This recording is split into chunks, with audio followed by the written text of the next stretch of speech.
नमस्कार दर्शक मित्रों, आस्था मैगजीन न्यूज में मैं रेणुका पंगरकर आप सबका स्वागत करती हूं। तो चलिए बढ़ते हैं आज के समाचार की ओर। दिल्ली में सीएनजी 1 रुपया और पीएनजी 50 पैसे महंगी हुई।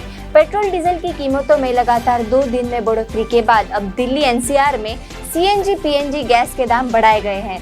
बड़ी कीमतों के बाद पीएनजी 37.61 रुपए और सीएनजी 35.86 रुपए किलो पर पहुंच गई है। नई कीमतें आज से ही लागू होंगी। 31 मार्च से देश में खत्म हो जाएगी महामारी के चलते लगी पाबंदियां। मास्क और सोशल डिस्टेंसिंग रहेंगे जरूरी। देश में जल्द ही कोरोना महामारी के चलते लगी पाबंदियां खत्म होने जा रही है। केंद्र सरकार ने कोरोना महामारी के दौरान लगे सभी मौजूदा प्रतिबंध हटाने का फैसला लिया है। बुधवार को गृह मंत्रालय ने आदेश जारी करते हुए बताया कि 31 मार्च से कोविड-19 में लगे सभी सुरक्षा उपायों के लिए अब डिजास्टर मैनेजमेंट एक्ट लागू नहीं किया जाएगा। हालांकि सार्वजनिक स्थानों पर अभी भी मास्क पहनना और सोशल डिस्टेंसिंग का पालन करना अनिवार्य होगा। श्रीलंका में चावल 500 और शक्कर 290 रुपए किलो।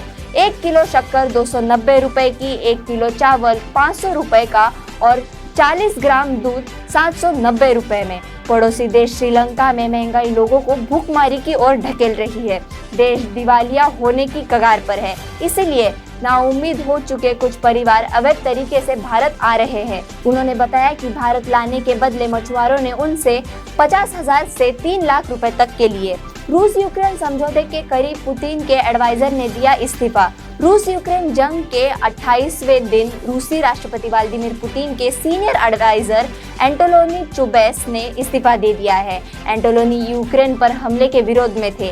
वे 1990 के दशक में बोरिस येल्त्सिन सरकार से डेप्टी प्राइम मिनिस्टर भी रह चुके हैं। यूक्रेन पर भारी बमबारी के बीच तुर्की ने दावा किया है कि जंग जल्द ही खत्म हो सकती है। यूक्रेन और रूस शांति समझौते के करीब है। कोरोना की तरह फैलने वाला संक्रामक रोग दुनिया में सबसे ज्यादा केस भारत में। देश में कोरोना महामारी के चलते पिछले 2 साल से अस्पतालों में ओपीडी और बाकी स्वास्थ्य सेवाएं प्रभावित रही थी। इसके चलते टीबी से लड़ने में चुनौतियों का सामना करना पड़ा था।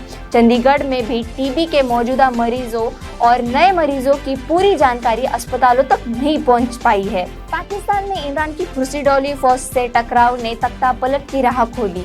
पाकिस्तान एक बार फिर सत्ता परिवर्तन की तरफ बढ़ता दिख रहा है। पाकिस्तान के पीएम इमरान खान अपने 3.5 साल के कार्यकाल के दौरान सबसे कठिन दौर से गुजर रहे हैं। विपक्षी दल संसद में इमरान सरकार के खिलाफ 28 मार्च को अविश्वास प्रस्ताव पेश करने की तैयारी कर रहे हैं। यूएस ने कहा, भारत के बिना हम कुछ नहीं, दुनिया में इकलौते सिर्फ पीएम मोदी ही है। भारत के प्रधानमंत्री नरेंद्र मोदी अब दुनिया के ताकतवर नेताओं की लिस्ट में शामिल है और जब भारत कोई एक्शन लेता है या प्रधानमंत्री नरेंद्र मोदी बोलते हैं तो पूरी दुनिया सुनती है। अमेरिका हो या फिर ऑस्ट्रेलिया, फ्रांस, जर्मनी, जापान, रूस, हर एक देश पीएम मोदी को बड़े ही इज्जत से अपने यहाँ किसी समारोह में शामिल होने का न्योता देता है। इसी के साथ ही बड़े से बड़े फैसलों में दुनिया प्रधानमंत्री नरेंद्र मोदी से भी चर्चा करती है। भारत क्वाड ग्रुप का हिस्सा है और अमेरिका का कहना है कि इंडिया की इसमें भागीदारी काफी महत्वपूर्ण है। द कश्मीर फाइल्स का दूसरे हफ्ते भी दबदबा कायम। 200 करोड़ के क्लब में शामिल हुई फिल्म। द कश्मीर फाइल्स का क्रेज अब केवल देश ही नहीं बल्कि विदेशों में भी दिख रहा है। दूसरे देशों में रहने वाले भारतीय भी इस फिल्म को सिनेमा घरों में जाकर देख रहे हैं और दूसरों को भी प्रेरित कर रहे हैं। फिल्म का अचीवमेंट इमोशनल लेवल पर तो जबरदस्त रहा ही, मॉनेटरी एस्पेक्ट से भी द कश्मीर फाइल्स को खूब फायदा मिल रहा है। इस फिल्म को रिलीज के पहले दिन से ही शानदार रिस्पांस मिल रहा है। चैत्र नवरात्रि पर इस बार बन रहे ये खास योग। 2 अप्रैल से शुरू हो रहे नवरात्रि के पहले दिन अमृत सिद्धि योग लग रहा है। इस योग में सभी प्रकार के कार्य को शुभ माना जाता है।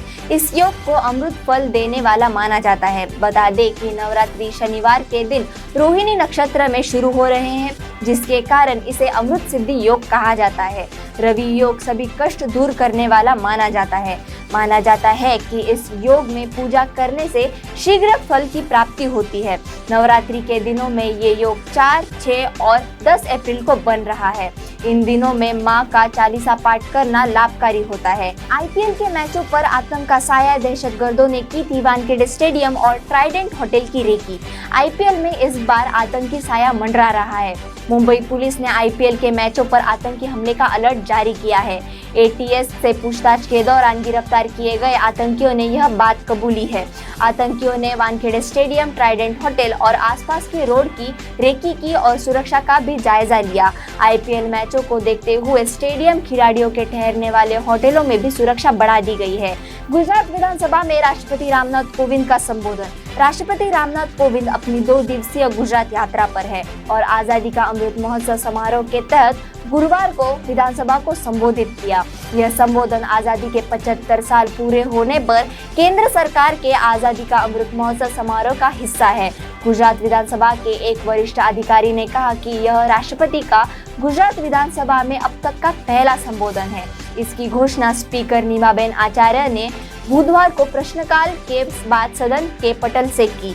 गुजरात मॉडल ऑफ डेवलपमेंट एक अनुकरणीय उदाहरण के रूप में देखा जा रहा है। योगी के शपथ ग्रहण के लिए सोनिया, मायावती, अखिलेश से अंबानी, अडानी तक को न्योता। सीएम योगी आदित्यनाथ की अगुवाई में कल यानी 25 मार्च को दूसरी बीजेपी सरकार का शपथ ग्रहण समारोह होने वाला है। समारोह में देश की कई नामचीन हस्तियां मौजूद रहेंगी। इसके लिए सोनिया गांधी, राहुल गांधी, प्रियंका गांधी, मुलायम सिंह यादव, मायावती और अखिलेश यादव सहित विभिन्न दलों के नेताओं के साथ उद्योग और फिल्म जगत की कई बड़ी शख्सियतों को न्योता भेजा गया है। सोना लगातार दूसरे दिन हुआ महंगा, फिर भी 4,423 रुपए मिल रहा सस्ता। अगर आप सोना या सोने के गहने खरीदने का प्लान बना रहे हैं तो आपके लिए जरूरी खबर है। रूस और यूक्रेन के बीच पिछले 29 दिनों से जारी युद्ध के बीच भारत समेत दुनिया भर के सराफा बाजार में लगातार उतार चढ़ाव का दौर जारी है।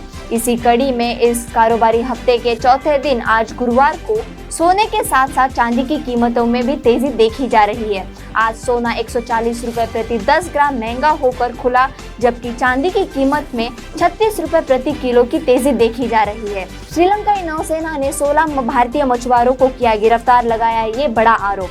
श्रीलंकाई नौसेना ने गुरुवार को तमिलनाडु की समुद्री सीमा के कथित उच्छलन के आरोप में 16 भारतीय मछुआरों को गिरफ्तार किया है।